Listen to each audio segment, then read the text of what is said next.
Jared Polin, FroKnowsPhoto.com, and this is your 100% me. I'm normal. Is this normal? Not really. Photo News Fix.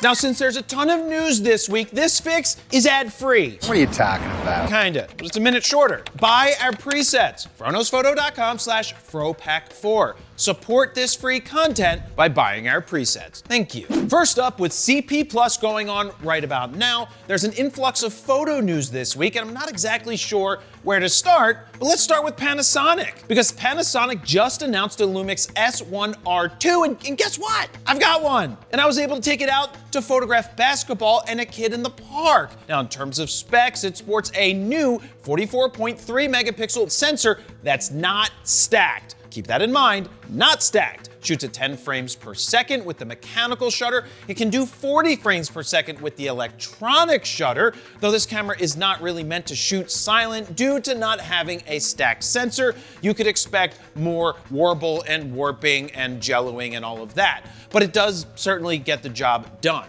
There's Phase Hybrid AF, now with AI tracking, because everything has to say AI, which is supposed to precisely detect human eyes and faces.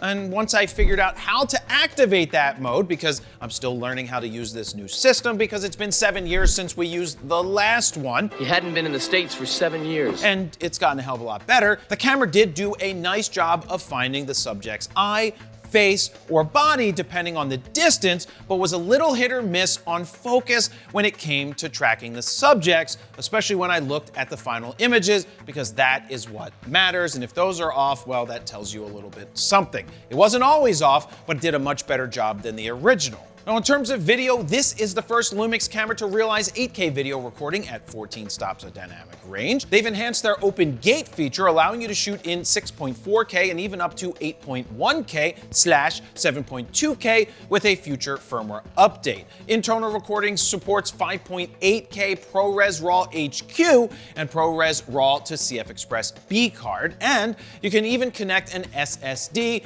for bigger storage. There's 2 slots, CF Express B and SD. I almost said STD for some reason. 8 stops of in-body image stabilization and a lot more. The camera sports an L mount, meaning that there's a ton of L mount Alliance glass ready for you to mount. All of this comes in at a reasonably priced $3,299.99, and it's reasonable when you compare it to its competitors. Now, I did get to use this camera, but keep in mind this is pretty much an entirely new system to me, so I'm still figuring out the quirks and weird features and don't want to rip on something that I might have set wrong. We'll save that for later when I know it's the system and not me. Next up, Sigma has announced a slew of new products, 2 new lenses and a camera body. Now let's start with the camera. This is the Sigma BF. I have no idea what BF actually stands for. Maybe it's best friends. Think of it as a camera that strips away all of the distractions so you can focus on what matters the most. How you look as a photographer, you know, like Leica shooters, you know, who post pictures of their camera but not actual pictures they take. Anyway, what matters the most? Your photographs. That's what Sigma had to say. Now that's me paraphrasing what Sigma had to say there. Now let me put it this way. If Apple was tasked with designing a full frame camera, it would probably look like this, the BF. The BF has a 24.6 megapixel full-frame BSI sensor that is not stabilized, has hybrid phase and contrast detection AF, shoots 6K 30 video, sports a 3.15-inch LCD screen that doesn't move or do anything, it's just stuck to the back of the camera. It doesn't have an EVF, so you're stuck using that screen that is stuck to the back of the camera. Doesn't have an SD card slot or any card slot for that matter, but it does have 230 gigs of internal storage, offers a ton of lens options, being that it's part of what? Oh shit, what? The L-mount Alliance. Has a very minimal design with pretty much 3 buttons that have haptic feedback and a body made of a single block of aluminum, which sounds like every Apple presentation ever. Now, speaking of the body, yeah, it doesn't look like it's gonna be easy or fun to hold on to, being that there basically is no grip. There's a thumb thing, but It's very minimalist. Now, if you think this camera is for you, it's coming in April for $2,000. That's pretty expensive for a camera that's a box that doesn't have stabilization, especially when you can get other cameras for much less that are full frame. But hey, it's a fashion statement. I'll get my hands on one soon. Let's move on to the first Sigma lens in the news. This is the Sigma 16 to 300mm f3.5 to 6.7 DCOS cropped sensor lens. Now it's for a Fuji X mount, Canon RF mount. Mind you, it's not full frame, so it will work on the crop sensor cameras, or if you put it on the full frame Canon cameras, it will end up cropping it down. Sony E mount, and of course, The L-Mount Alliance. no idea why Nikon was left out of the party this time. Maybe they did something wrong the last time, like did something they weren't supposed to do. No. The gist of this lens is it's a one lens to rule them all lens with a huge 24 to 450mm 35mm equivalent zoom. This is a lens that an amateur buys because they can't be bothered changing lenses, which means they also can't be bothered to learn the basics and fundamentals of photography. And when they get really bad photos, they blame the tool, not the tool controlling it. Get it? The tool?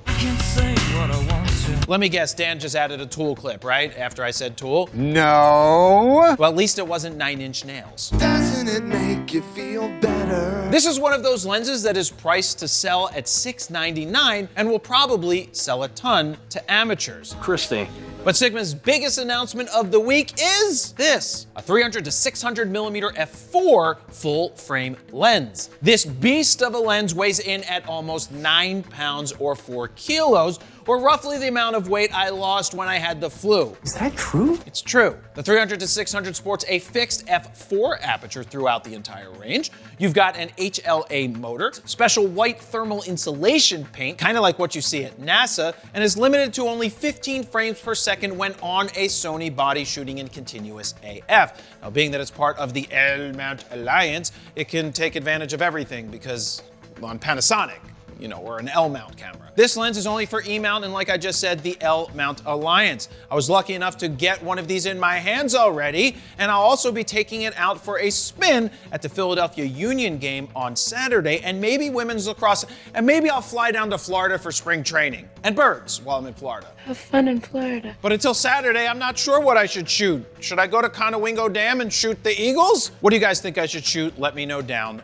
below. This is a super unique lens that's potentially perfect for birders, wildlife shooters, and of course, sports photographers. If this lens was for the Z mount and Canon RF mounts, I don't think Sigma would be able to keep up with the sales because it would be super popular. Now, speaking of sales, this lens is priced to sell at just $6,000, which honestly isn't that bad when you compare Sony and Canon 600 f4s will set you back $13,000 and Nikon's will set you back $15,000. The biggest question is, will it be sharp and accurate throughout the entire zoom range? I guess we'll have to wait and see when I take it into the real world and let you know. And finally, we have 2 new lenses from Sony, a 16mm f1.8 that I'm not sure who it's actually for, though I know that Sony wants to tell me that it's for content creators, but a roughly $1,000 lens that is very limiting in its use is not something I would recommend a creator spends their money on. But the second lens, now that's a pretty special and unique offering. This is the Sony 400 to 800mm 6.3 to f8 GOSS lens. Now I got my hands on this bad boy and we already posted our full review, which you can check out at the link down below. But I do want to fill you in on the basic specs and my thoughts right here on Photo News Fix. This is the first Sony lens to go beyond 600mm natively. It weighs in at 5.46 pounds or 2,475 grams, has a really short throw from 400 to 800, which is nice, is hand holdable if you look like me. Well, you'll probably end up using it on a monopod most of the time, which is what I did when I shot it. Comes in at 13.6 inches long, which is an inch longer than Sony's 200 to 600. At 400mm, it's a 6.3. At 485mm, it moves to 7.1. And from 600 to 800, it moves to f8. I personally wasn't expecting to like this lens, but it honestly was a pleasure to shoot with. It's balanced extremely well, built well, focuses beyond fast,